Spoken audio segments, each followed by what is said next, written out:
Hello, I am Veronica Drake, and I am a psychic medium, and I am also one of the voices for Erik Medhus, who is a forever 20-year-old spirit guide. Why am I coming to you today? Well, I want to tell you, I'm keeping it very transparent, as I always do. It was never an intention of mine to become a medium. I never really thought about it one way or the other. I know that I was born to be a psychic, but a medium, not so sure. So about 2.5 years ago, while I was minding my own business, being a psychic, I found a client, or a client found me, or the universe orchestrated, or some might say Erik instigated a connection between myself and this beautiful woman who calls herself Marla. I did a reading for Marla, and Marla asked me if I knew who Erik Medhus was. And I said, nope, I don't know. And she said, well, you need to meet her. And I said, well, okay, sure, introduce me. So she connected us via email, and one thing led to another, and Elisa asked me if I would like to have a conversation, including her son. And I thought, well, I had not really done mediumship. At least I didn't title it mediumship. And I thought, whatever, what do I have to lose? And so I sat down on that very remarkable day and had a conversation with Miss Elisa and brought her son Erik through to her very clearly, very succinctly, and was able to mimic who he is or who he was. And so with that, we got off the interview, and I just went about my business being a psychic. So 3 weeks, 4 weeks had passed, and I said to my husband, well, guess I'm not a medium. I really must have bombed that. So with that, another week went by, and what had happened was Elisa had many interviews in the queue, and so she hadn't gotten around to posting my interview yet. Once she posted the interview, everything blew up in a very positive, loving way. It appeared at that moment my career as a medium was born. And so I have Erik Medhus to thank for that. And I want to go on to part B of this story. While working with Erik for the last 2.5 years, it hasn't been quite what it's looked like on the screen. Behind the scenes, I am a very uncertain, if you will, medium. I have to work at raising my vibration, at finding a confidence level where I can bring in the energy of the person I'm channeling. And so it's been a learning experience for me. It's been a growing experience for me. And all this time, Erik has never left my side. He has been the person pushing me. I can literally feel Erik pushing my back when I'm fearful of doing an interview. And yes, I do get fearful of doing interviews. I do question myself. I do feel insecure. And yes, I'm human. The comments hurt my feelings. And so fast forward, recently I sent an email to Elisa telling her that I thought that I should step back from channeling Erik because I just didn't know that I was at the level I needed to be. And so I hired mentors, I hired trainers, I'm developing myself. And I also have a school where I teach mediumship. You see, I consider myself a teaching medium, meaning I love to show you how to do it. But I've never thought of myself as a really great medium. I'm a great psychic, but I never thought of myself as a great medium.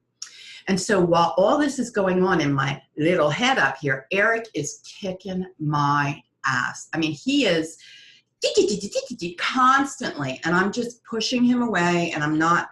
And finally, I just said to him, look, this is bullshit. You and I need to get together, and we need to figure out where we're going with this. And so I was on a cruise just last week. And where I cruise to, it isn't typical that you see dolphins. I mean, obviously I'm in the ocean and there's always a chance to see dolphins, but I love dolphins. I mean, I think that's one of my spirit animals. And so I'm having this hesitation, and Elisa says to me, go on your cruise. Let's see what happens. Talk to Erik, work with Erik, time it out, see where you come back at. So I'm on the cruise, and I get on the cruise the first day, and I'm just saying, Erik, are you with me? And of course, Erik's going, oh my God, yes, I'm so psyched. We're going to do this together. I had my notebook, I had my pen, I'm ready to take dictation. And all of a sudden, I don't hear Erik. So I go, where are you? Why aren't you talking to me? You promised you would talk to me. And then I started to get really pissed. And I said, you know what? You drug me into this, and there's no way that you're abandoning me here. I mean, I was yelling and screaming at him. And with that, I got silent, and he said, I didn't abandon you. He said, I'm waiting for direction from you. He said, step up, get your head out of your ass, and tell me what you need from me. And I said, all right, Mr. Smarty Pants, I want you to give me a very definitive sign if you want me to take your voice bigger and further. And I sat there and I said, okay, dolphins. I want to see dolphins. And he snickered. He laughed. Well, you're in the ocean. Of course you're going to see dolphins. Well, Mr. Smarty Pants, I want to see dolphins on my side of the ship, okay? Not only on my side of the ship, I want to see them on my side of the ship underneath my balcony. While I'm sitting on my balcony, I want to see dolphins, okay? So that was it. I said, there you go. There you have it. And I just let it go. 6 days, about 6 days, 6.5 days went by. So on the next to the last day, so that would be like day 6, late afternoon, sitting on my balcony, I come in to the room because I'm looking, right? I'm looking for dolphins. Now, I'm not consciously looking. I'm just meditating. I'm looking. I come in my room. I sit down on my chair. I just get my notebook out to write. And my husband says, Dee, oh my God, come here. And I come out and I look down from my balcony, and there is a huge school of dolphins directly under my balcony. And I have chills. The hair on my arm is standing up as I say this to you. So that was Erik himself sending me a sign that, yes, I am supposed to continue being his voice. Now, he kind of got a little bit smug with that, and he said, I told you so. So as I sat there, I said to him, okay, smartass, where are we going? What are we doing? He said, well, you're going next level. I said, well, what does next level mean? He goes, you just hold on and you just keep your head out of your ass and stay focused, and I will take you next level. So I'm waiting for next level with Mr. E. So we'll see what happens.